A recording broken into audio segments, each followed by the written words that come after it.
Hello everyone, कैसे हैं आप सभी लोग।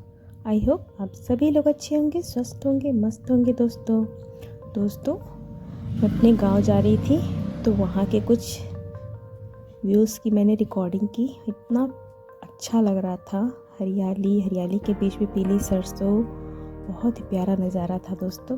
तो मैंने सोचा आप लोग से क्यों ना शेयर करूँ। आगे और भी बहुत अच्छे नज़ारे हैं। तो उम्मीद करती हूँ कि आज की वीडियो अगर पसंद आएगी आप लोग को, तो वीडियो को बिना लाइक किए आप लोग नहीं जाएंगे।